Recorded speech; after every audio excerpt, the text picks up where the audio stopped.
series, KoloKwi, a global initiative of KIIT University and May I Kontempore. request others to go on mute?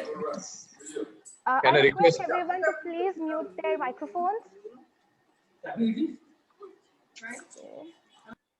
Bhavani, can you mute, please? Thank you. Thank you so much. My name is Charanjit Kaur and I am the manager, Industry Initiative at KIIT University, which is also the knowledge partner of KoloKwi.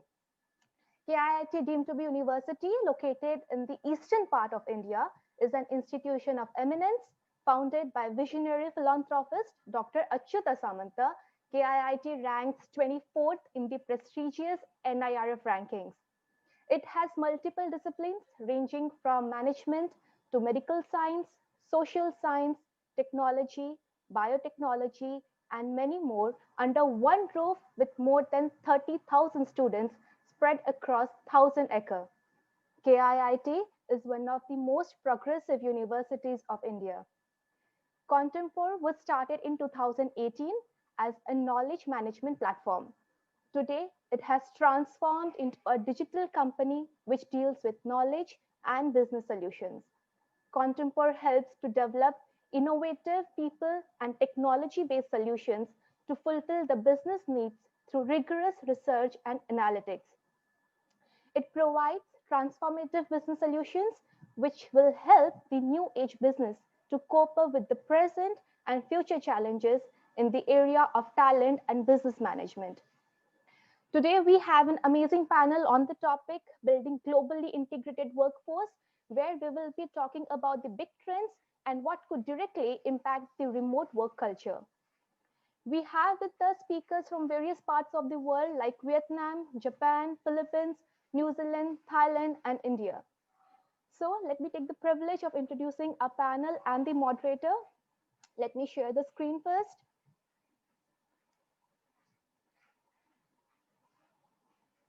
We have our moderator, Mr. Ritesh Agrawal from Thailand.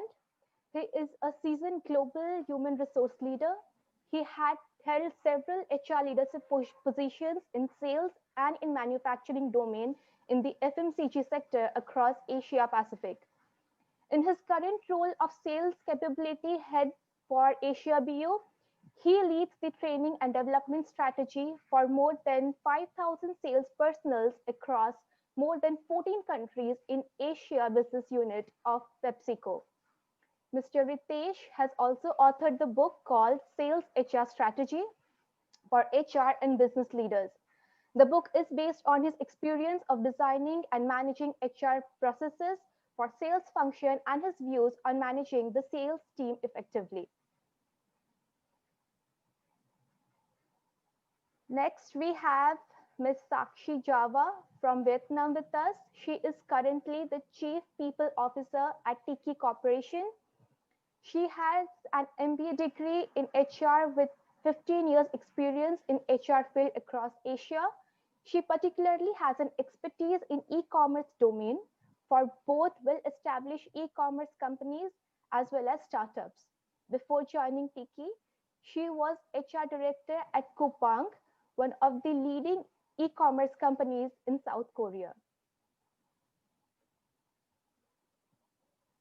We also welcome Ms. Avery Banta. She is from Philippines. Avery is currently with the Human Resource Group of Globe Telecom, a leading telco player in the Philippines. She is the lead HR business partner and lead for change management. She is also a part-time faculty at the Ateneo Center of Continuing Education, teaching diploma and certification courses in project management. Prior to joining Globe, she spent years growing as an HR and OD consultant and practitioner at DHL Express and Guthrie Johnson Consultant.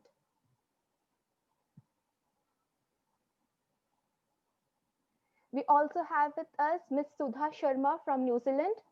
She is a human resource personnel with solid experience in all disciplines of HR. She has extensive experience in working with VUCA circumstances and has managed massive projects related to HR processes, transformation, improvement, venture and acquisition, audit, risk and statutory compliances, retention, employee relation, performance management, and employee engagement. Last but not the least, we have Mr. Darren Menepni. He is from Japan.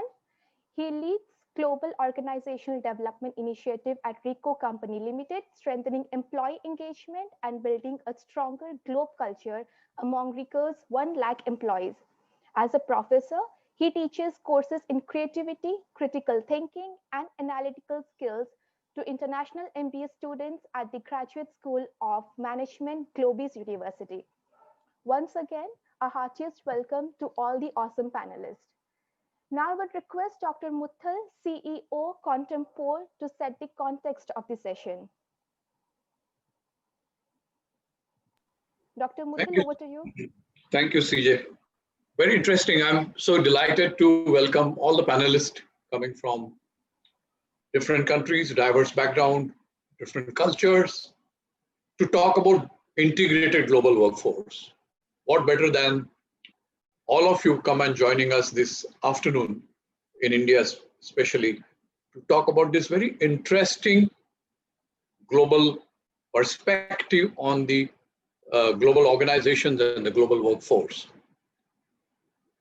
Before I go there, I mean, when we began, informally we were talking about the pandemic, and the pandemic seemed to have set a new rules of at workplace. We seem to be now managing people differently than we did prior to 2020. We seem to now look at some of us, of course, had compulsions in terms of P&Ls, and some of us had to let go of people. Some of us had to prioritize and look at the cost, and therefore we have reduced compensations, we withheld the increments, we withheld new promotions, and so on and so forth. So most of us have dealt with people, issue, and agenda in the pandemic with a lot of stress on our mind because we didn't know what is coming next. When this is going to end? All the global economies have taken a deep dive. We are looking at contracting of large economies, and therefore we don't know what is unfolding in 2021. Despite, even if the vaccine comes, how long it's going to take to come back to pre-COVID normal. But that's the kind of a canvas that we have for this discussion today. But the core engagement this afternoon is going to be about integrated global organization. And what do we mean by integrated global organization? And why there is an integrated global organizations that exist today. I was perusing some of the literature in this, and I found a very interesting definition of globally integrated enterprise, which says globally integrated enterprise operates with one set of process, shared services, broadly distributed decision-making carried out by highly skilled global workforce and managed by common set of values. So if I have to look at 3 or 4 pillars of global integrated enterprise, one is common set of processes, one set of processes, shared services, broadly distributed decision making, because when you're a global organization, decision making still happens in the countries that you're present, where there are local managers and local management, and therefore there is a distributed decision making. But importantly, common set of values. Values remain common despite you getting global. And why did organizations at all went global? Organizations went global because global boundaries became blurred. There was a huge global trade push that happened internationally across all the countries. Business saw free movement of goods and services. There's a huge technological advancement, and there were relaxation of trade barriers. This gave rise to a lot of transnational organizations now. If you refer to India, we have lots of companies like tech companies, IT companies, Infosys, Wipro. They have become transnational companies today. We are present in multiple countries, multiple geographies, and therefore are transnational in their orientation. Before I came into consulting, I ran a pharma company, HR, where with one acquisition in 2004 or 5, we became 24 nationality organization. I was completely ill-equipped to handle 24 nationalities in terms of their orientation, their perspective, their values, their societal values, their outlook to work, outlook to life, and the family values. We took a lot of time to get in terms with how do we train our own people to work with the global workforce, global nationalities. So I think essentially we looked at more gender and ethnicity diverse workforce in the global organization. Country of origin and ethnicity today is blurring as we get a lot of global managers at global workplaces. And therefore, I think in this session that we have today, in terms of looking at global organizations, change management, engagement models, business benefits, and what specific role human resource function will play in managing the new normal, as it were, new normal in the global, integrated global organization. What is going to be the integrated global workforce? Is it the new future of work? How is it looking? How is the tomorrow's new workforce in terms of demography, in terms of diversity? And on top of that, we are looking at gig economy and gig engagement model, which are different than the models that at least I learned when I went to business school. Are some of the, so for me, the new global organization is like, for an HR leader, is like running on a treadmill. You have to continue to run with the pace, but you can't lose sight of the organizational objectives, the business objectives, and the people objectives. I think that's what we want to decipher this afternoon. And therefore, ladies and gentlemen, welcome to this particular session, which I'm very excited to coordinate and be part of, because I'm looking forward to a huge perspectives from global organizations which operate in different countries, different geographies, and therefore have different values perhaps and different perspectives. I'm going to request my dear friend Ritesh now to take over from me, as I once again welcome the entire panel and the people who have joined us to listen to this panel. Ritesh, over to you, and I really envy you because you have the privilege now to talk to the panel and get us some insights into managing the global organization. Thank you very much. Have a wonderful session. Thank you so much, Dr. Sanjay Muthal. It's indeed a pleasure to moderate this session. I think you have set the context wonderfully well by talking about the history of how global organizations have come into being. You spoke about the important values and the cultures that all these organizations need to build. And you mentioned that we all look forward to learn from this august panel of international speakers working with various multinational companies. Guys, what I have done is I had just done a very basic analysis of the profiles of our panelists.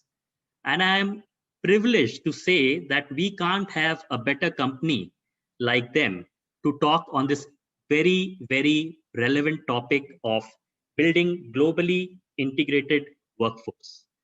The panelists amongst us have experience of working with more than 25 companies as a group. They have worked across more than 11 countries and have a total combined experience of 75 plus years of leading HR across several organizations and several countries. So you see, this panel is nothing but an enlightened group of individuals from whom all of us can look forward to learn on this relevant topic. A quick introduction about me.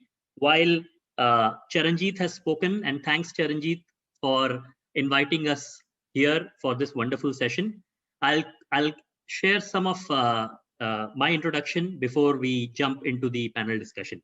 So, like Charanjit said, I lead the sales capability for PepsiCo for both foods and beverages businesses across Asia BU, and take care of learning and development focused towards sales employees across 14 countries here in Asia Pacific. Prior to this, I was the sales capability manager for the AMENA sector, taking care of learning and development for sales employees across 44 countries in Asia and Middle East. And prior to that, I had done leadership roles in sales capability for India region and field roles in HR, managing human resources for sales, and as the factory HR manager. By education, I am an MBA in human resources from Accelerate Jamshedpur, and I am certified in SHRM SCP and ATD CPLP. So with this, let me kind of start the panel discussion. I will like to invite Sakshi Java to share some of her thoughts on this very interesting topic of building a globally integrated workforce. Sakshi, may I request you to share some of your thoughts around this wonderful topic? Sure. Hello, everybody. When this topic was put forward, it actually, opens my mindset to so many dimensions, because I have lived and worked in 6 different countries, out of which South Korea and Vietnam in particular are not the countries where a lot of global workforces go and work, especially in the companies which are either South Korean or Vietnamese. And I've had this privilege and the challenge to work with these companies. So when we are talking about it, and Sanjay was speaking about the 4 pillars, there is something which is very important for us as HR professionals to keep in mind, that while we are trying to make it a global workforce, there are still cultural nuances involved, because these are countries or these are, companies which are just evolving. They are not at the mature stage. So before I moved to South Korea or Vietnam, I worked with Amazon, which is way more mature in terms of globally integrated workforces. Whereas South Korea or Vietnam, we are still seeing, expats coming in, global culture being set up. And I have personally been on both sides, right? As a human resource professional, I need to make sure that we are setting up people for success. At the same time, I'm also in the same group where I also have those nuances which I have to deal with.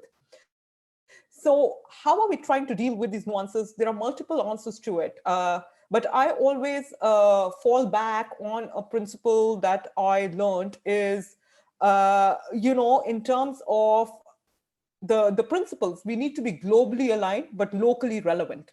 There are a lot of things which, we may say that this is the right way of doing, but the country may not want to do it that way, right? Let me give you an example. In Amazon, there used to be one leadership principle, which was called vocally self-critical. So when we were interviewing people, we needed to choose this leadership principle to, interview people and ask them questions like, what has been your biggest failure in life? How did you fail? And what we started realizing is that in Asia, and I'm from India, our education system does not teach us to count our failures.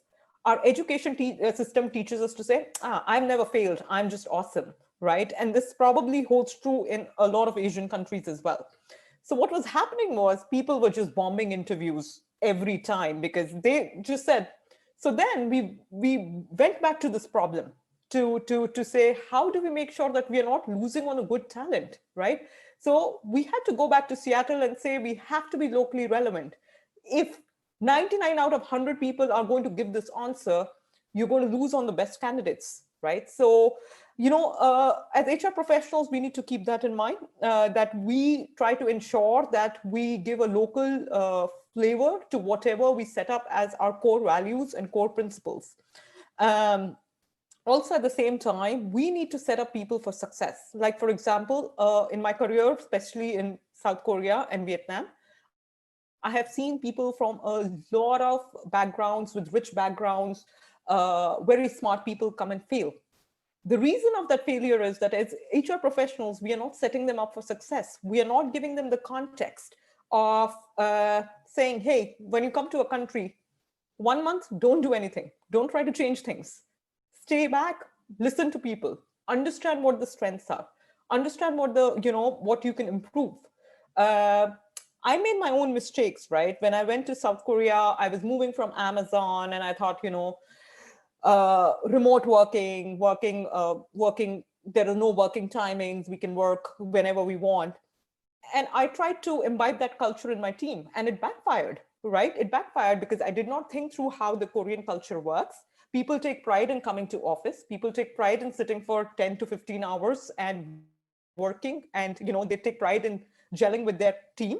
And I was trying to completely promote a different culture. So we need to become locally relevant to understand what's going on. So it's a very, very interested topic on how you create global integrated workforce. Companies like Amazon, yes, they cracked it 15 years back.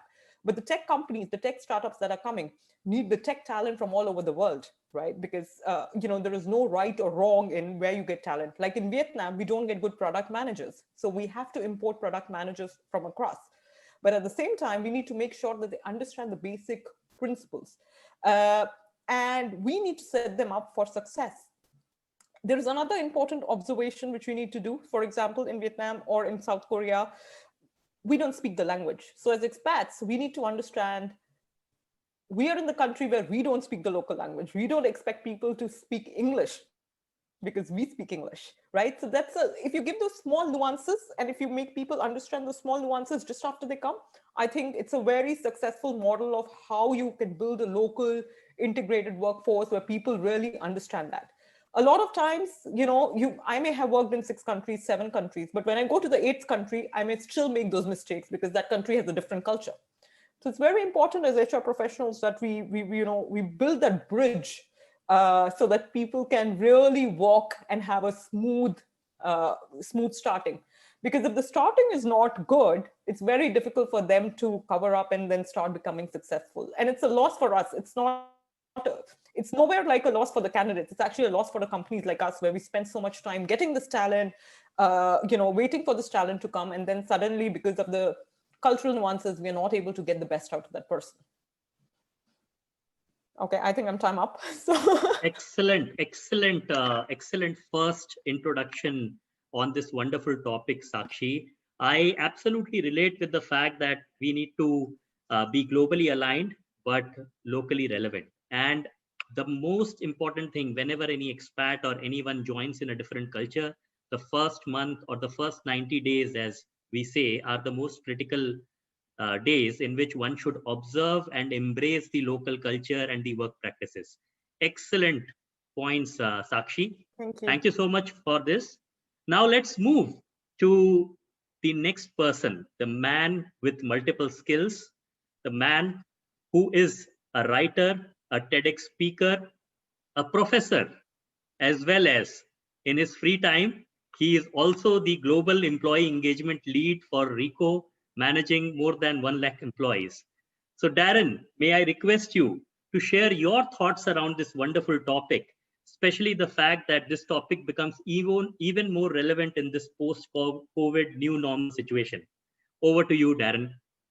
Great. Thank you, Ritesh. Hello, everyone. Welcome. Good evening from Tokyo. And thank you all for your time joining us here today. This, it's such a great question because this is something that I think about literally every day because of my nature of my work. I mean, I work from the headquarters here in Tokyo for a company, Rico.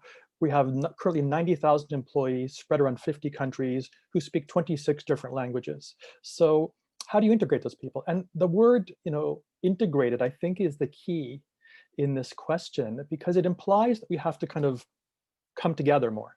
And I think in a global company, even in a company within a country, but particularly for global companies, we're always fighting these kind of forces that kind of push us apart.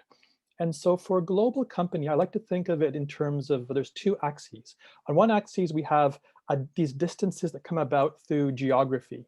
So basically time and space. So time zones, physically working apart, that could be in the same country, the same city, or around the world. So we have time dimension.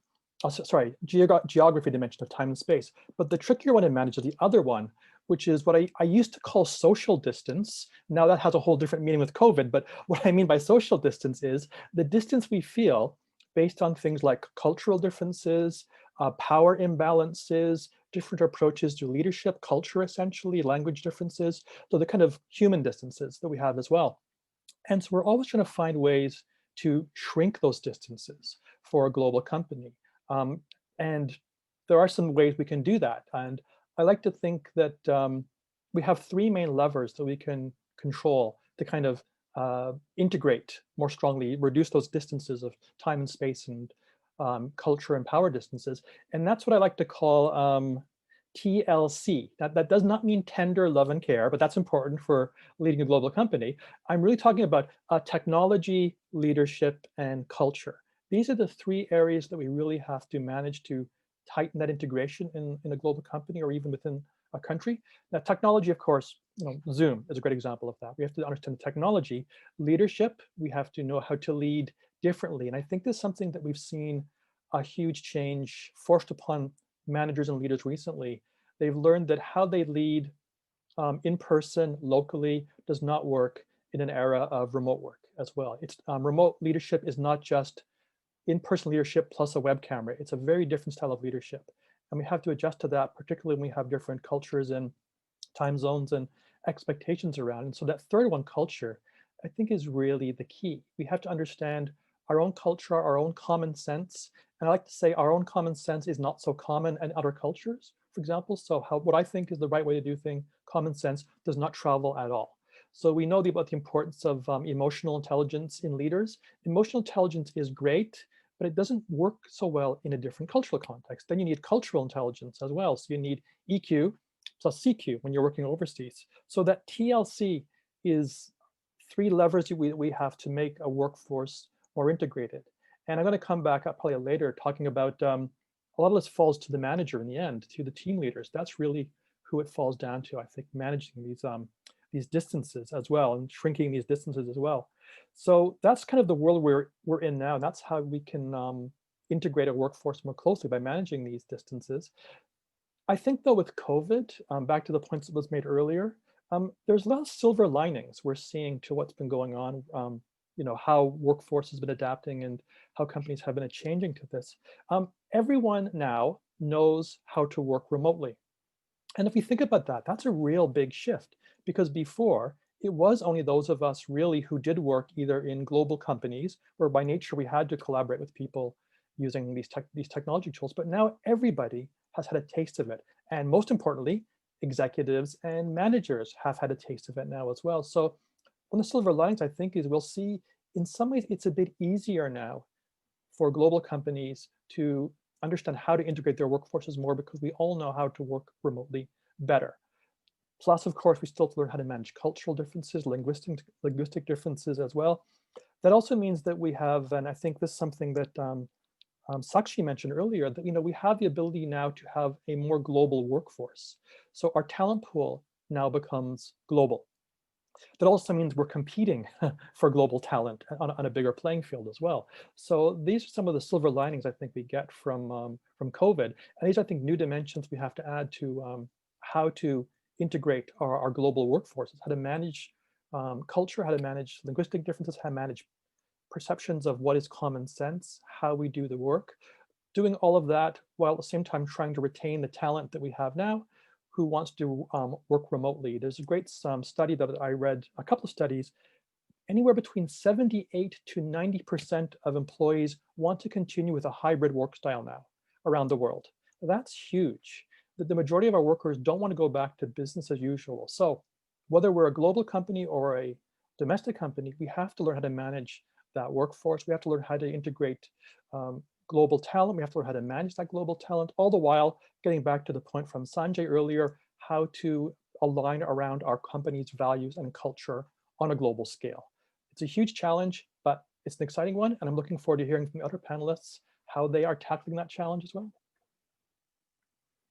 Great. Thank you so much, Darren. Excellent points. TLC. I think for a global workforce, TLC can also be a great divider in terms of time, language, and commitment towards work. And you rightly said, thank you. And you rightly said something which we can integrate and which we need to focus to integrate the global workforce are technology, leadership, and culture. Thank you so much for these wonderful points. Next, we move to our friend from Philippines. Hi, Avery.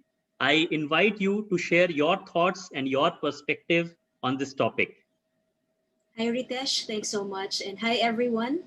So like many of you, I've also had the honor and privilege to work with and learn from various nationalities and cultures. I currently work for a company called Globe Telecom. We are based in the Philippines. We are 10,000 workforce strong in terms of regular employees or full-time equivalents, not counting our contingent employees. We are also connected with the Singtel group of companies. So even if we operate locally, we do have a lot of interactions with our Singtel affiliates or siblings. Not to mention, we also employ foreign nationals as part of our workforce. So my personal thoughts on the topic, I think the global economy is here and now. And it's a reality that we have to come to terms with for the rest of our lives, right? More so now with COVID radically changing the way we work and blurring geographic and cultural boundaries with virtual and remote workplace as the now normal. So I think for all of us, we do recognize that the only way to sustain a real competitive advantage today is to build and nurture a workforce that is globally integrated. And we know for a fact it does not happen overnight. But since everything happens so fast these days, that journey, even if that doesn't happen overnight, it's a journey, that journey needs to be accelerated. In our case, in our company, we put a lot of efforts on culture build because culture sets the right foundation and anchors everyone on the right intent and make sure that everyone has the right advocacies. In parallel, we also try to build the capabilities and competencies fast. So Darren talked about TLC. In my case, it's triple C. That's culture, capabilities, competencies. These are three key elements that we really have to focus our attention on.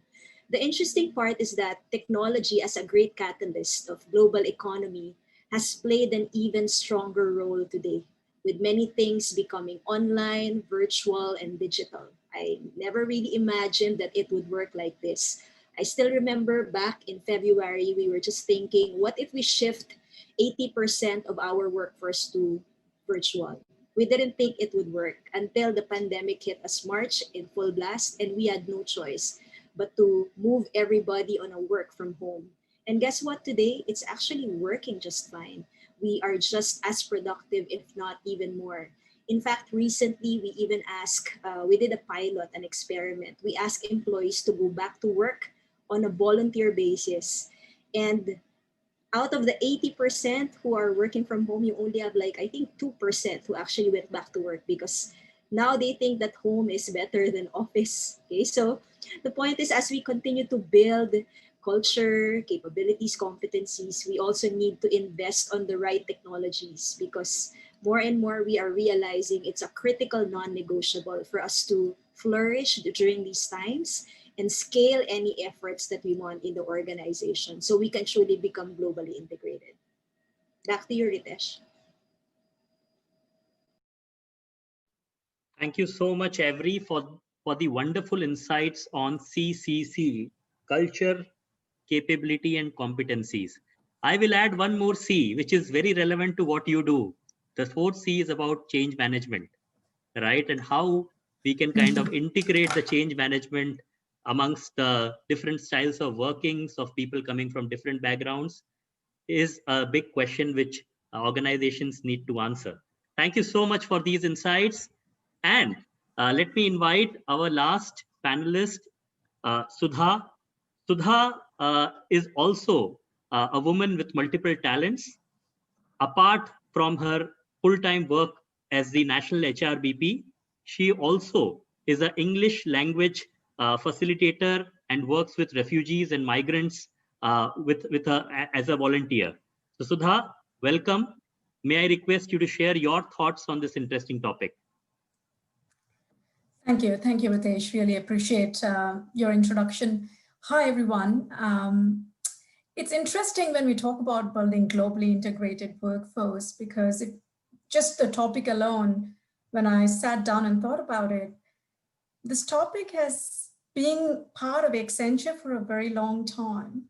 This topic seems to have been existing for so many years.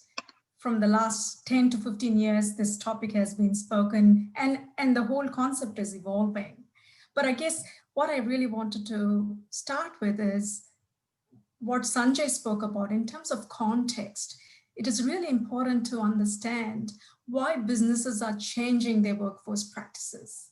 And if you look at it right now, our core features of labor market are changing, largely, as a lot of you said, by technology, more so with COVID-19. And we all know that digital technology has fundamentally changed every aspect of business, whether it is strategies, processes, jobs, functions, business models, etc. So there is an increasing need for workforce to adapt to meet the evolving demands of the business. And at the same time, there is an increasing need to develop skill sets that are needed for the future. For example, salespeople must really understand the data and analytics tools that is actually today used to drive growth. But the reality is, in many companies today, there is a major skill gap issue. In fact, there was a survey that said that 38% of businesses globally are struggling to find the right people, right talent. So I guess this is where the whole concept of global integrated workforce comes into major play.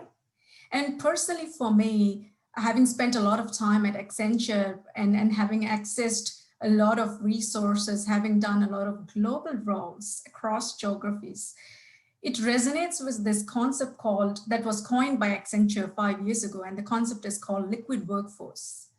A liquid workforce is one that is able to rapidly adapt and can be deployed anywhere in any part of the world and can change based on the environment that they are in. And that's how that liquid workforce is prepared to be able to cater to the business. And today, if you look at it, the reality is really whether you're a developed or emerging nation, whether you're a big or small company, globalization has changed everything, the way we do our business. And the modern workforce is evolving faster than we ever thought. Technology has played a vital role in enabling this virtual workforce. And technology has promoted seamless cross-continent collaboration in a way that was nearly impossible several years ago. And when I look back some of the work that was done by Accenture, in 2015, millennials became the largest share of the workforce. And I'm one among them, and that kind of intrigued me to learn more about the research. And the research also said by 2025, that this number of millennials will be 76% of the global workforce. So imagine millennials consisting of majority percentage of the global workforce. And now we see Gen Z also already joining the workforce. So it's so much important that organizations became very, very intentional and focused in providing or being proactive in understanding the composition of the workforce, and also understanding what solutions or services that they offer to their clients, and how to build a gap in order to be profitable and grow and be productive, right? And I think there was a point around COVID-19 being a silver lining that Darren spoke about. I couldn't agree more. COVID-19 has fast-tracked things that probably would have taken another 10, 20 years, especially in manufacturing sector. I was very fortunate being in Accenture. I had access to a lot of stuff, access to people across the globe, worked across continents. But what was interesting now, being in part of manufacturing industry, I guess working from home, remote working is not a concept that is very, very open or celebrated in a manufacturing setup, because a lot of it is still a physical activity that you'll have to come and do. But at the same time, companies have starting to realize that a portion of the workforce can continue to work from home. So therefore, there is an evolution around a hybrid workforce. And there is an intentional activity around identifying critical roles, roles that are really needed to be on site, roles that can work from home, and roles that can be combined. So identification of critical roles have really helped through this period. And one other point I would like to make around global workforce is really the concept of around promoting diversity and inclusion and understanding various cultures, but at the same time, having that balance of the corporate culture with the local culture, or the culture of the workforce of the company will make a huge difference. Back to you, Ritesh. Great. Excellent thoughts around first, understanding the need of why we need a global, integrated workforce. And I absolutely am in sync with the point around liquid workforce. And to give you various examples, a lot of multinational companies had introduced location-free roles. In fact, my previous role, I was also doing a location-free thing out of India, managing 44 countries. You are absolutely right. How the evolution has taken place over the last several years, and how with this epidemic it has been fast-tracked. Thank you so much, Sudha. But we will not leave you here, guys. What we are going to do now is we are going to deep dive into some of the intricate aspects of this topic. What I'm going to do is I'm going to ask some tough questions to our friends here in the panel. And we would love to hear from you, your thoughts and your answers around these topics. So I will start with Sudha first. Sudha, what do you think are the key barriers in building a global workforce? And what can be the possible unlocks? Thank you, Ritesh. I'm glad I'm getting to speak again. Look, I think there are a couple of serious barriers. There are many barriers. Trust me, it's a humongous challenge. But I guess we have to then break them into, priority challenge that needs to be fixed right away. So in that respect, I have a couple of them to talk about. Number one, this has been challenged, God knows, ever since I started my stint in HR. I started with recruiting. Attracting and retaining good talent has always been a challenge, right? It's an old story, but more so it becomes more complex in the current context that we are in today. As I said, the research suggests that globally, 53% of business leaders are finding it hard to attract and retain millennial talent, which is going to be your 76% of the workforce by 2025, right? So definitely attracting and retaining good talent continues to be a challenge. And some of the ways that we could possibly look at how can we unlock this. And I guess Sanjay spoke about HR is like being in the treadmill and constantly running at a speed and catching up and making sure they're ahead of the game. So similarly, some of the things that HR could possibly do is around, one, creating compelling employee value proposition. And especially in a COVID context, when you look at pandemic, having experienced the pandemic, I'm pretty sure candidates are going to look at companies. So how did this company survive the pandemic? How did they treat their staff? What sort of mental health and wellness programs were put in place or being offered? How is flexible work arrangement being viewed by the company? And I'm pretty sure these are some of the top of the head requirements other than, compensation and probably location and role. These will be the add-on requirements of the candidates to attract good candidate. It is also important that organizations not only embrace and promote diversity, but more so foster inclusion. Inclusion is creating a sense of belonging, creating psychological safety net for staff would be a big thing, especially when you come from different cultures. You don't tend to open up. You have trust issues. You take time to actually be vulnerable in situations. So creating that safety, psychological safety net for staff would bring about trust, and therefore bring about people being open and giving their 100%, going extra mile. And the third thing that this issue can be unlocked is by equipping existing frontline and senior leaders to coach employees. I guess that's one of the areas that every global, local, big, small companies struggle, is how their managers are treating their employees. Are they really looking after their career and coaching them, as opposed to just ordering them what to do? And if you see, successful managers are distinguished less by what they know, but more by how they teach effective collaboration, how they lead multicultural teams, and so on. So the second barrier is many of you spoke about cultural complexity. And I guess that will continue to be an issue. Organizations that ignore the culture issue and likely will face difficulties in attracting good candidates. If you see, research actually suggests that 70% of mergers and acquisitions fail because of lack of initiatives to properly integrate corporate culture, right? So therefore, companies will have to look at understanding the global workforce that they have, understanding and learning the critical differences of that workforce, and therefore finding a balance between some parts of the corporate culture that cannot be taken out or that should be retained, and then balancing between some parts that need to be adapted to the cultures of global or the local workforce that they have, so that there is a balance and people feel more accepted. The other challenges around greater operating risk.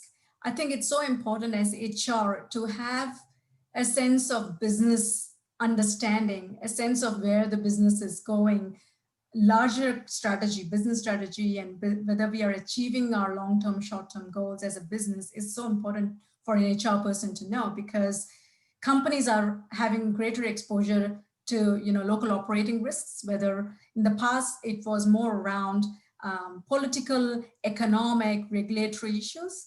But right now with COVID-19, there are many realistic issues across the globe. And one such example that I could think of is Brexit.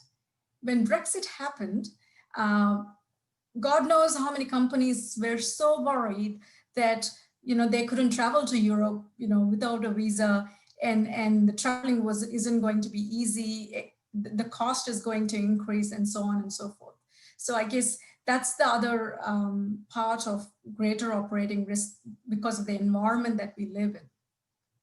Lastly, most importantly, I guess a lot of us probably tend to either ignore or oversee this, is aging workforce. I guess we all need to realize there is this mushrooming group of 45 to 64 years old that has been driving overall growth of the working age population from 1990 to about 2010. And then this trend is going to continue till 2030. And if you look at it from 2015 to 2060, aging will have the largest impact on population structure. So what this means to HR, what this means to companies, organizations will have to significantly invest in leadership development, in investing in their people, their capabilities, especially for managers to manage diverse workforce At the same time, finding ways to foster the development of younger employees, and at the same time, retaining experience of the older staff longer. Flexible work arrangement, for example, is one such example that works for both generations. But this aging workforce challenge will continue to affect us as we move forward, and therefore keeping that in context while developing organizational strategy, workforce planning will really help. Back to you, Ritesh. Excellent answers, Sudha. Thank you so much for sharing your thoughts. You are absolutely right. On one end of the spectrum, we have the challenge of how do we attract millennials who will constitute the largest percentage of the population. And for them, it is not just compensation, benefits, or security of the job. They don't ask for security in the job. What they ask is the work environment right? Is the manager quality right? Do they have opportunities to learn and grow? And on the other hand of the spectrum, we have the aging population, the aging workforce, who are basically senior leaders, who know the business in and out, who know the nuts and bolts of the business, and have a very different perspective of looking at work versus millennials. Excellent answers. And on this note, let me move to our change champion. So Avery from Philippines, may I ask you this tough question on what do you think are the key change management initiatives that any organization needs to undergo or needs to launch to become and embrace a globally integrated workforce? Well, my thoughts on change management, I really believe that when we try to transform the workforce to become globally integrated, it requires massive change management efforts. And to me, before we even talk about the initiatives, I believe we need to look at three levels when we talk about change management. There's readiness, adoption, and sustainability. Anywhere you go, and I mean any country, any culture, when you try to introduce something new or something different, you can almost always expect that there will be resistance in some form, right? It's just human nature for people not to buy into something new or different right away. So approaching change from those three levels I said, readiness, adoption, and sustainability, will always be very helpful for you to gain traction and eventually scale your efforts. Now, when we talk about readiness, the first level that I talked about, it's primarily about working with your change sponsors, creating your change network so that you can prepare and transition the people to become globally integrated. And when we talk about readiness, it could mean many things, but in its simplest form, it's about clarity of roles, clarity of your OKRs and KPIs, so clarity of your objectives, key results, clarity of your key performance indicators, and more importantly, because we're talking about culturally diverse workforces, it's about clarity of rules of engagement and even ways of working. Okay? Now, assuming that you're able to address the first level, which is readiness, now you can talk about the second one, which is adoption. Adoption is fostering the right mindset and norms in the organization. It's also about enabling the workforce. So really, adoption is cultivating the right mindsets, reinforcing the right behaviors, and even norms among the teams. It's also investing on emerging or new skills or capabilities. Could be cloud, could be agile, could be open source, could be any of those new things that we are seeing to be the new skill sets that we need for the workforce today. So adoption is changing the way we work and operate, which could really entail changes in, the talent that we bring into our organization, the culture, the processes, and even the org structure itself. Okay, so let's say you already have it done for adoption. Now we have to make it stick. We talk about sustainability. How do we sustain the momentum? How do we reinforce the change, not just individually, but collectively, right? And this is about making sure that individuals know how they can be successful in their role. It could mean looking at the way you do your performance management. Many organizations today are trying to get rid of the annual performance management. More and more companies, because we talk about agile and nimble, they're now exploring 4x4 performance management. You do it quarterly, focusing on 4 questions. And we also look at key milestones that we can track so that you can really push for that 4x4 performance management, because more and more companies are starting to believe that it's really hard to motivate and sustain performance on a 12-month long, such a long time for you to sustain the momentum, right? So you cut it in short tranches so that you're able to sustain the momentum and performance of people. And it's also making sure that you're able to reward and recognize accordingly, because you can't just change performance management without looking into rewards, incentives, because they're usually tied together. So change management, you can have so many framework, you can look at so many initiatives. At the end of the day, you have to make sure they're grounded on the right principles, they're intentional, and they're really addressing the pain points of the organization and helping you get closer to your aspiration of becoming globally integrated. Okay. So Ritesh? Thank you, Every. Thank you so much for this wonderful answer. As HR professionals, we all are familiar with the Kotter's 8 steps of change management. But when we talk about integrating the global workforce, you clearly mentioned readiness, adoption, and sustainability. These, I think, are the summary of the 8 steps which any organization can follow to lead the change management initiatives for integrating the workforce. On this note, let me move on to my friend from Tokyo. Darren, I have one of the toughest questions for you now. See, what happens is, from my experience, I can tell, even in a factory situation or even in a headquarters situation, we have people coming to the office, meeting each other. And as HR professionals, in that situation also, we face a lot of challenge in order to engage with them. So now my question to you is, what do you think? How can we engage with a global workforce that is either spread geographically, or they might be coming to the same office, but come from a different culture, different nationality. They work together, but they are all having different backgrounds. Can you share some real life examples on how we can engage such diverse workforce? Great. Yeah, thanks, Ritesh, for this. Yeah, very easy question to answer, as you mentioned. So this is, but again, it's a very interesting one because I'll give an example of some initiatives that we've used at RICO that I've taught to MBA students, but I think it boils down to how do you ensure this engagement and connection boils down to 3 things. One is, you have to ensure that colleagues have empathy for each other. And that is, on a global scale or a local scale, you have to ensure that you have empathy for your colleagues and understand that they're in different situations than we are as well. So again, different cultural backgrounds, different contexts.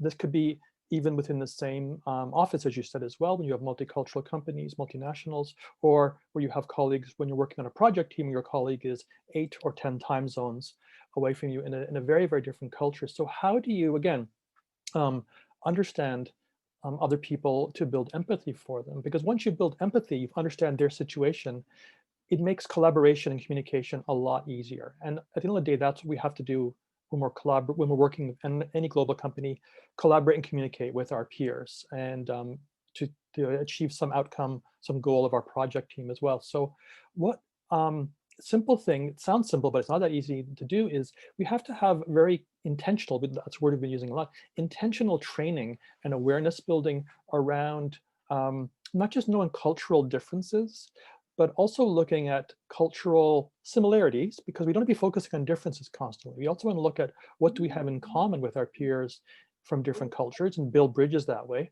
But we also forget about this point. We also have to understand ourselves in cross-cultural situations a lot about what are our built-in assumptions or biases, or back to that point about common sense.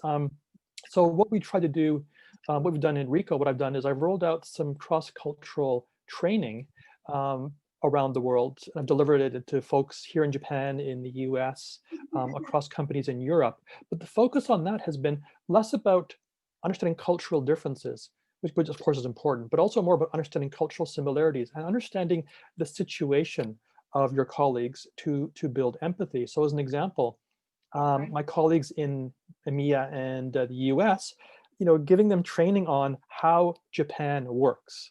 So we're a Tokyo headquartered company, and there is a strong Japanese cultural influence. Decision-making speed is very different in Japan than elsewhere in the world. But if I explain the background and the context and why things happen the way they do in a different cultural setting, it builds empathy. It builds understanding for your peers. And that goes a long way to smoothing any bumps that'll happen later about why you're taking so long, why do you do it this way? You understand. So the one thing you can do is build empathy for your global colleagues or colleagues from a different background. That is a key to, again, boosting this collaboration and communication. The other thing is, and Sanjay noted it earlier, we have to have alignment at all levels of the company around things like the mission, the vision, the company values. And this is where the manager really makes a huge difference. This is where the team leader plays a vital role. Gallup notes that in terms of employee engagement scores, that the manager is responsible for 70% of the variation in employee engagement scores. So it's basically driven by a manager.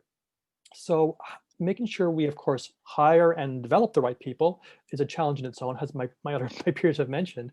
But once you've got people in the job, it's really critical to make sure that they can understand mission, vision, values, but they can align their teams to those mission and vision and values. And so in response to a previous employee engagement survey, one thing we put together is a manager's toolkit that was developed by a global project team and was rolled out globally.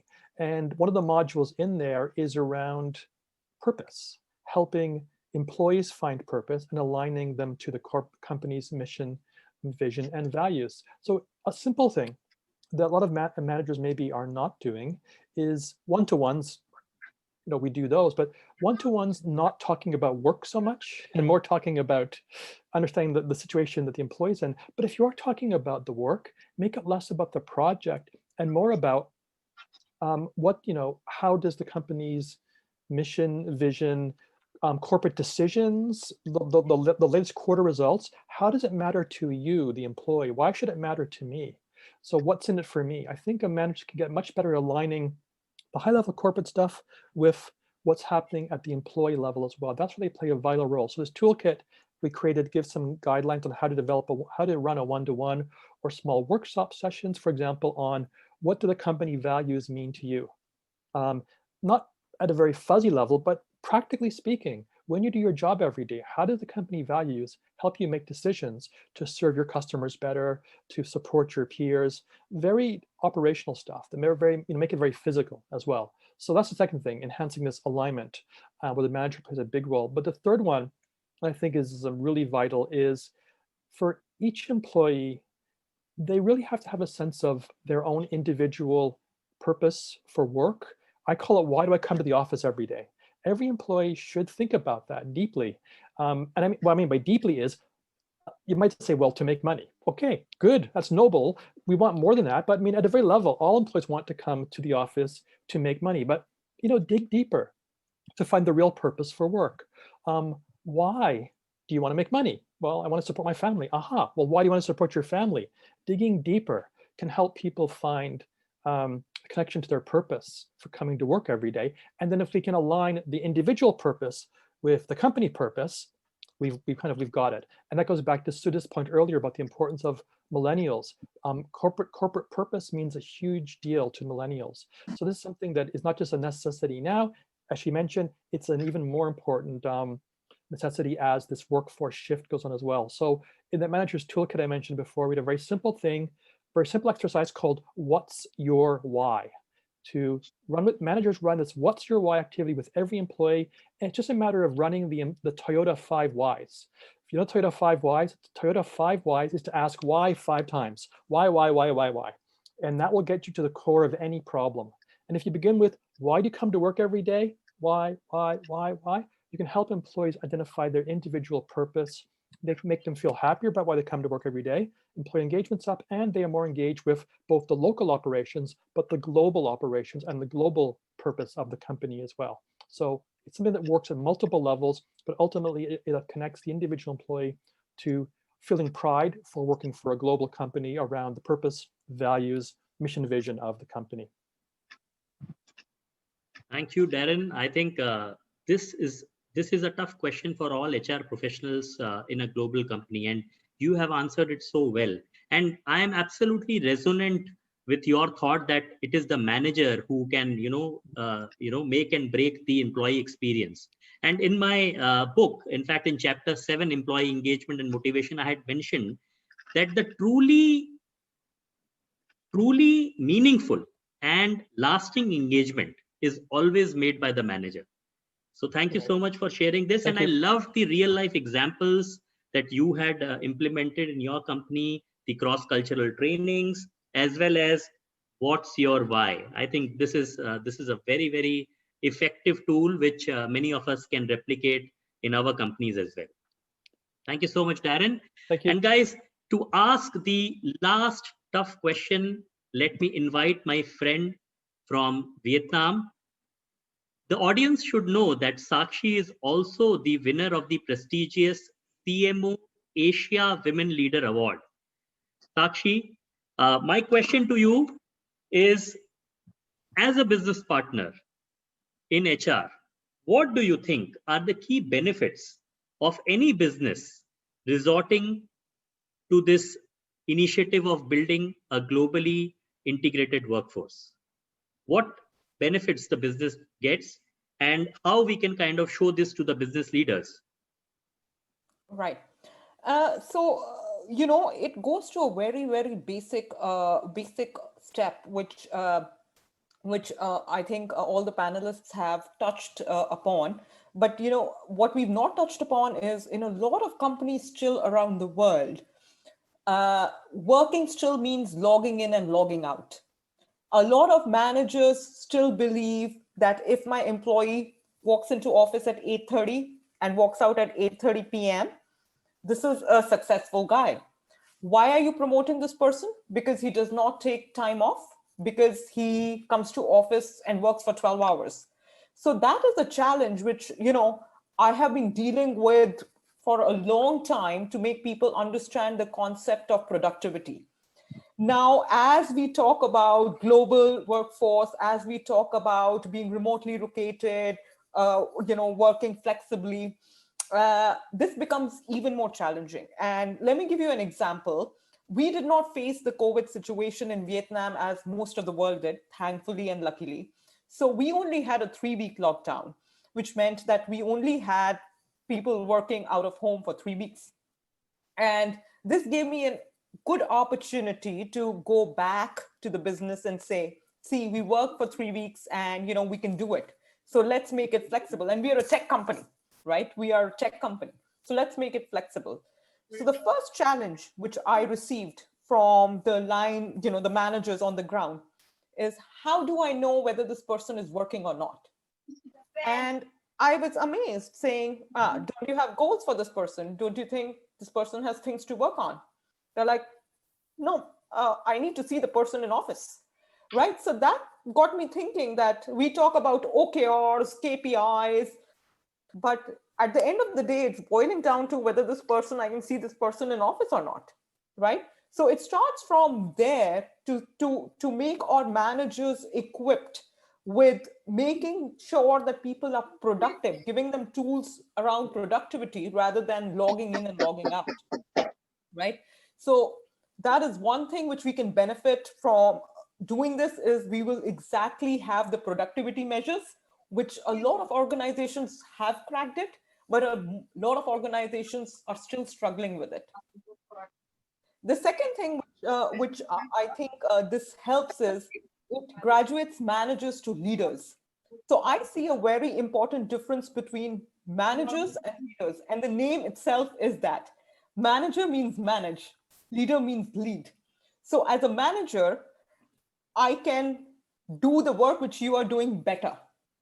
As a leader, I can lead you and help you do this work better yourself rather than me doing it.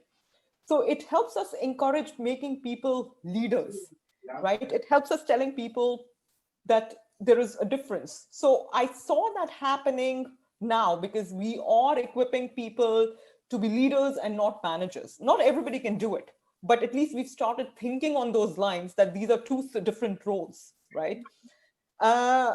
The other thing which is very important, we talk about company culture. All of us have been having this discussion on values, vision, mission, culture. We have boards in the office talking about our vision, culture, values. But how do we integrate this in a hiring process? How do we integrate this in our performance management process? How do we integrate it in our day-to-day talks? I have started thinking about those things now. When we interview people, do we talk about, do we interview them on culture? Will you let a candidate go if this candidate is very good in the skill set but doesn't match our culture? Will your senior leaders let that candidate go? A candidate may be an amazing person working in another country, but after the interview we decide culturally not fit. Will you let that person go, or will you say I take a risk? So these are things where we have to cooperate, get alignment, and also educate our leaders as HR professionals to say culture matters more than skill set, at least at the senior levels. So we have started that discussion, and COVID definitely has helped, but COVID definitely has helped open eyes for HR professionals to say productivity needs to be different. Productivity needs to be quantifiable, right? So yeah, these are the things I would say will definitely benefit organizations where we can be more objective about these things, and also help in growing people's careers, because it will be based objectively on how they're performing, no matter where they're sitting, what they're doing. Fantastic answers, Sakshi. Amazing. I think I am absolutely, with you on the fact that logging in and logging out, right? This should not be the parameter of judging how a person can add value to the organization. And even relating it to what Darren said, the purpose of employees coming to work, right? And how can we make everyone think that people are not coming just to earn money by logging in and logging out? They have their own purpose. The company has its own purpose. And like you rightly said, how all these things can benefit the organizations, looking at the wider picture, not looking at smaller aspects of the person is not physically present, and so on and so forth. Thank you so much, all the panelists. Thank you so much for your wonderful answers. We are running a bit short on time, but I have just one question, and I would just want one last thought from each one of you, and anyone can chip in with your thoughts. We talked a lot about cultural integration, cultural nuances, taking into aspects of various elements of culture. But in reality, a lot of times when we bring people of diverse cultures together, there is always a bias as far as career advancement is concerned, right? Sometimes if the leader belongs to a certain nationality, maybe you see more people of that nationality getting promoted. And it may not be a reality from the perspective of the person favoring those people. It could be real performance. So my question to all the panelists is, how can you get rid of such maybe actual, maybe apparent biases when you work and bring together people from different nationalities globally? One thought from each one of you. So maybe, as others are thinking through, I might probably, go first. Personally, I think for me, being worked in the space of inclusion and diversity and globally have done that work, I guess in today's world, there is more conscious bias. We keep talking about unconscious bias. Yes, definitely it exists in subtle ways, but there is also this glaring conscious bias that you see on a day-to-day basis at work. And there's one thing that's been, when we look at that 5 whys concept, when you drill into understanding why is that conscious bias existing, is because there's one reason, Ritesh, and I think Darren talked about it very briefly, is self-awareness.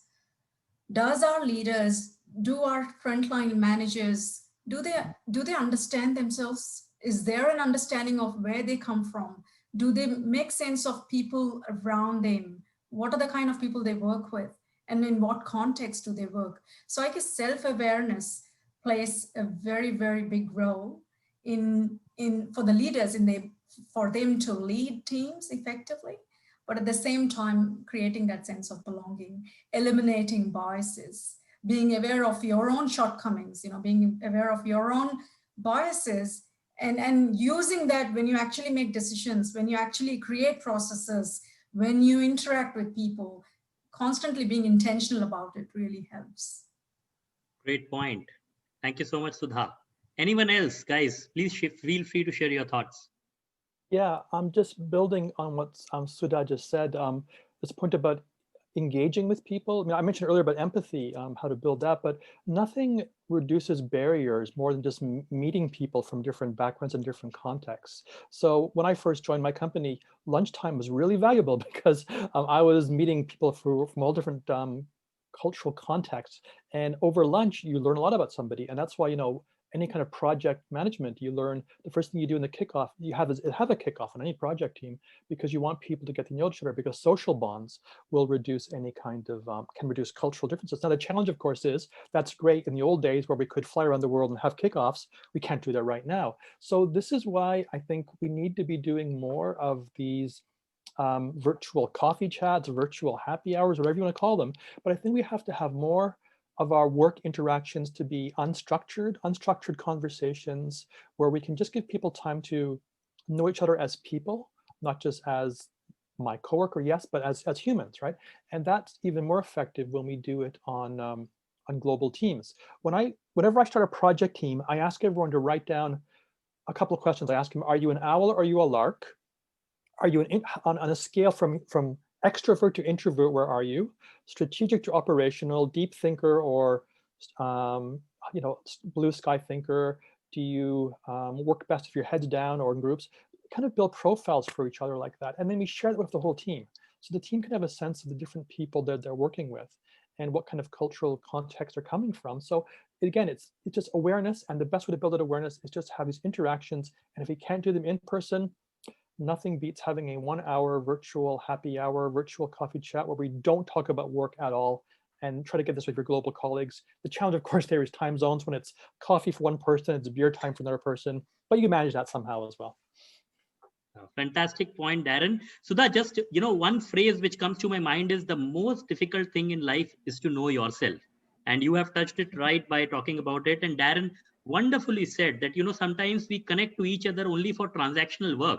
We fail to understand each other. And we fail to even ask that who all are in your family members, right? And excellent point that we need to have more such occasions wherein we are encouraging employees to connect to each other informally rather than just connecting on for transactional work.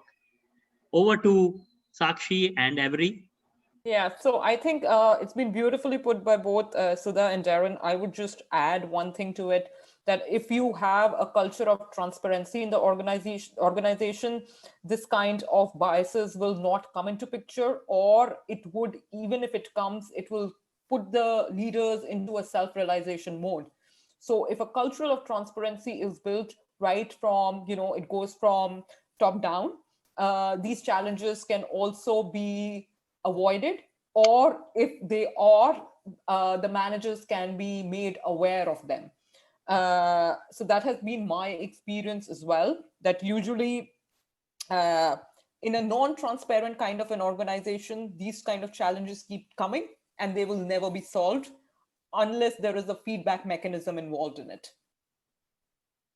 Excellent point, Sakshi. And, you know, as HR professionals, we are the people who need to encourage and be the architect of culture of transparency. And like you absolutely said, feedback is important. Also very important is having the feedbacks both anonymously and both direct feedback. So excellent points. Over to Avery. All right, so let me ride on the momentum that our three speakers have started. Sudha, I think you talked about leadership, right? And I firmly believe that leaders set the culture in any organization.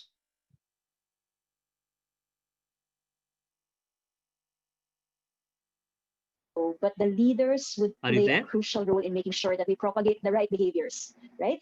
And then I think Avery has dropped off. Let me just wait for a few seconds. Yeah, Avery. Ritesh, I was able to hear her all the time. Probably you had a fluctuation at your end. Oh, okay. So, yeah. That's okay. Okay, so I was saying that leaders build the right culture, right? And then Darren talked about making sure that we build a culture of inclusivity, not exclusivity. We put people together to get them to collaborate more. Let's think of programs by which they can get to know each other better. they can go beyond the transactional and build more on the relationship, right? And the beauty about working from home and being in a virtual workplace, you can be very creative about how you do these things. And it doesn't have to be one whole day of team building. You can even just do it for 1 hour, because I don't really think you can do 1 day team building session in a virtual setup, right? So you can be very creative and resourceful in terms of how to put people together so that they can feel included as part of the group. And then there was a point of conversation about transparency, making sure that we give feedback mechanism. I think that's also very crucial, especially when we work with different cultures, because we may not necessarily see each other eye to eye. We may not behave the same way, right? So it always helps that we have that feedback mechanism in place so that we can try to eliminate or even address our own cultural biases in the workplace. So I think that's my way of trying to piece together the 3 things that our speakers mentioned in response to your question, Ritesh. Thank you so much, Avery. These are very insightful points. We are a bit over time, but thank you so much, team, for sharing some of your thoughts. I'm sure as an audience, we would have learned a lot. I personally have learned a lot. Thank you so much for this. I will open up the forum for questions from the audience. Feel free to unmute and share, or you can write on the chat box and share your questions.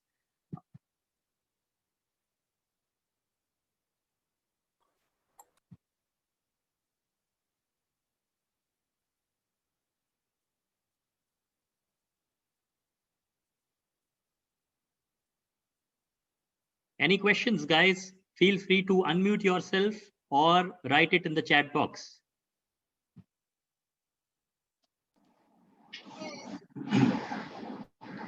I guess the speakers were too good to have any questions. So looks like.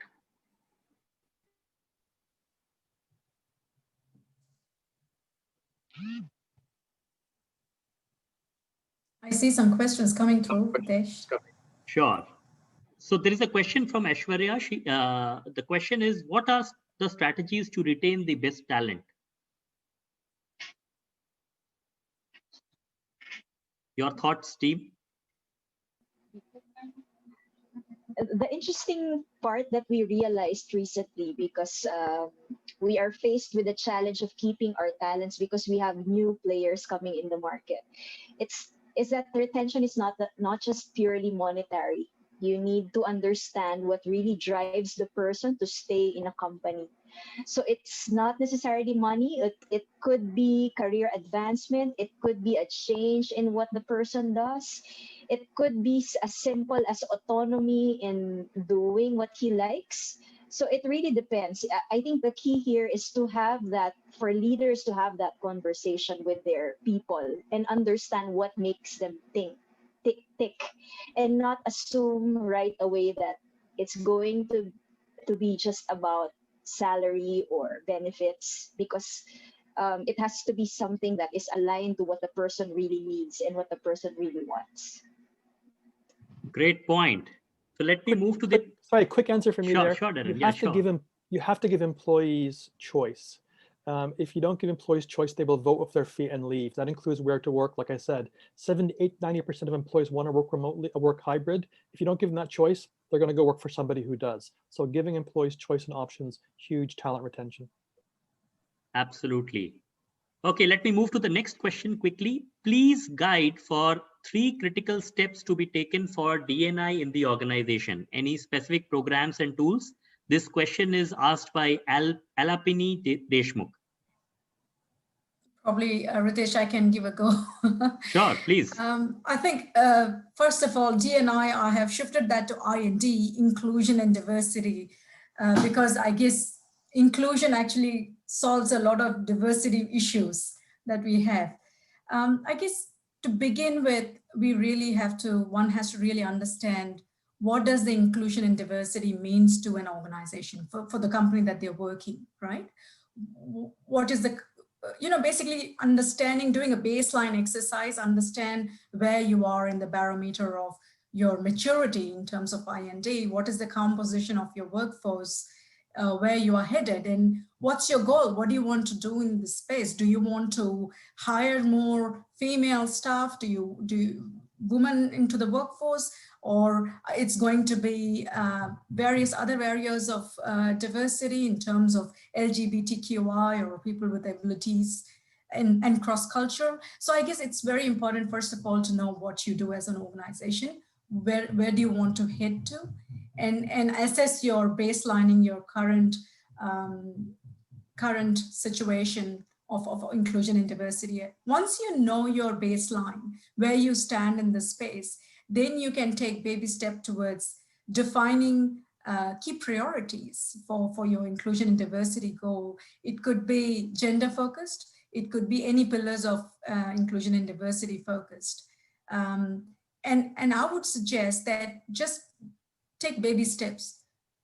Sometimes organizations go full on and launch things, but then eventually there's so many barriers that nothing gets done, and the company end up actually spending a lot of money. So do take baby steps, pick up one thing, do it right, pilot and see if it's working for one division, one business unit, and then incorporate those learnings into other areas that you are going to implement. And one of the areas that's very interesting in this space right now in terms of leadership development is unconscious bias, understanding unconscious bias and learning a bit more about self-awareness for the leaders. And the second thing is very popular concept of inclusive leadership, building inclusive leadership for organization success is another area that perhaps is worth looking at. Back to you, Ritesh. Great point. So we have one question from Robert. How are organizations looking to benefit and drive collaboration creatively in a globally connected workforce? How do we, yeah, go ahead, please. Again, quick answer, and it builds on this previous question about D&I. This is global workforces have a huge benefit in terms of innovation and creativity because they can reach this globally diverse group of brains of different backgrounds and different expertises. So I wrote an article for Fast Company magazine a few weeks ago about this point, that working from home, working remotely has been a huge benefit for creativity, which people don't think about, because now we can actually work with we can have global peers, we can reach a bigger set of people without the same biases and assumptions that we have locally. So it's a huge benefit for creativity by integrating and managing the hard part, but integrating a workforce that's now global into our, and they could be gig, they could be contingent workers as well. We can use this global workforce to really get a lot of innovation. Now, there's a little bit of steps to manage them a little bit more differently, or it's more of a challenge to manage a globally diverse workforce, but the benefits are so massive. As everyone knows, innovation, diversity leads to innovation. It's been proven by so many studies. So use your global workforces. Don't put everyone on the project team or an innovation from the same company, culture, or country. Make your global projects teams as diverse as possible. Innovation will follow. Great answer, Darren. Thank you so much for this. I like to quickly check with Charanjit. We are just on time now. Would you want us to continue, or should we call it a day here? We have several questions coming in. Some of them are pretty tough ones also. Charanjit, what's your suggestion? You may take one more and then we can probably close. Sure. Sanjay. Okay. Okay, great. So one last question. What is that one change you will implement in your role in 2021? So I think this is a question for all the HR professionals. What do you think? What is that one change which we can implement in our roles in 2021? I think being realistic. Sorry, go ahead, Sakshi. Go ahead, so that's fine. No, please go ahead. Okay, let me start. For me, the one change which I think is we talk a lot about customer focused. All the time we're talking about customer focused. As HR professionals, I think we should start thinking about more of the customer. Employees are customers. So I would go ahead and make sure that one of our core values for the business is actually being employee focused. because if you keep an employee happy, the customer is happy.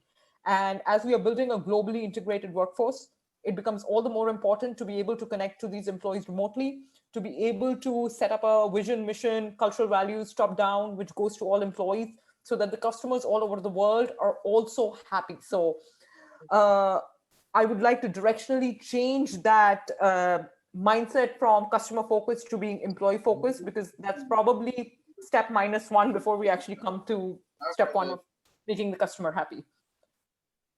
Great answer, Sakshi. Amazing, amazing. Great. So thank you so much for this. I will hand it over to Charanjit to take it forward from here.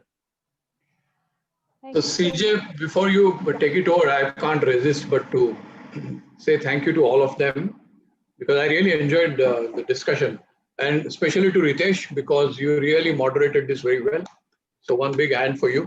Thank you. Thank you.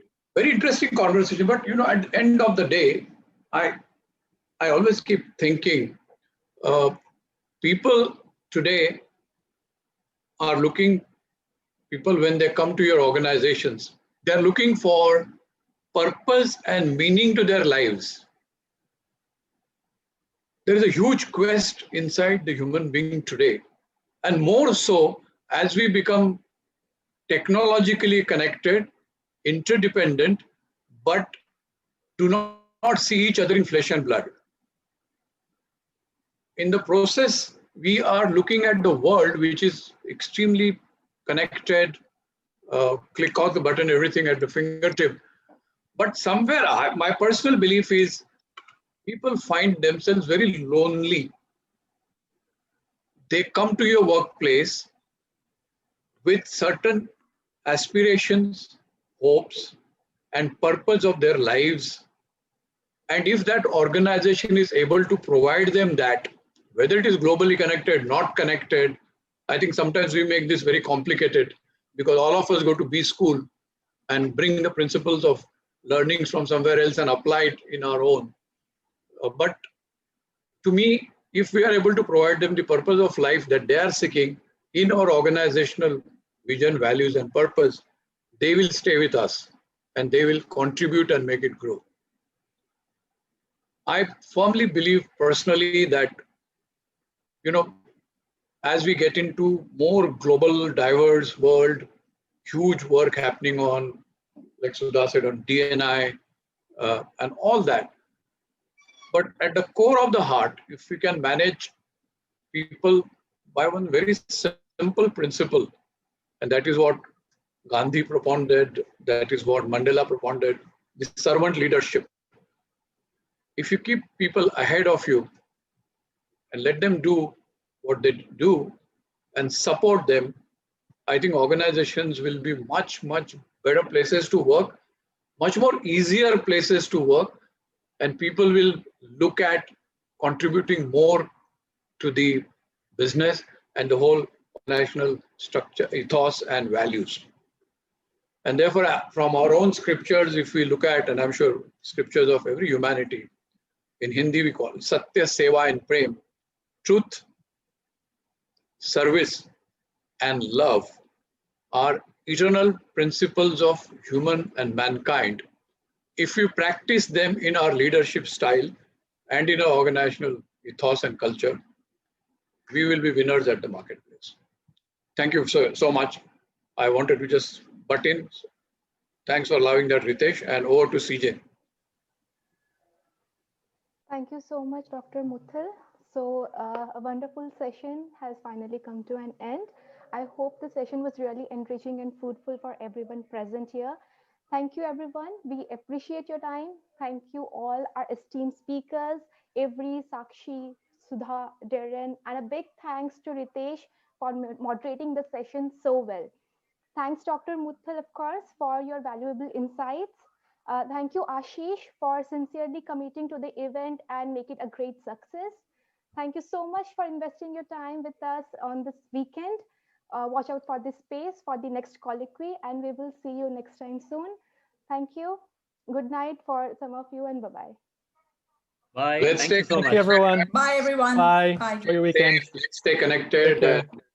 Yeah, sure. Bye. Compliments of the season, Xmas is coming, and Happy New Year. Bye. Happy New Year, everyone. Bye-bye. Bye, everyone.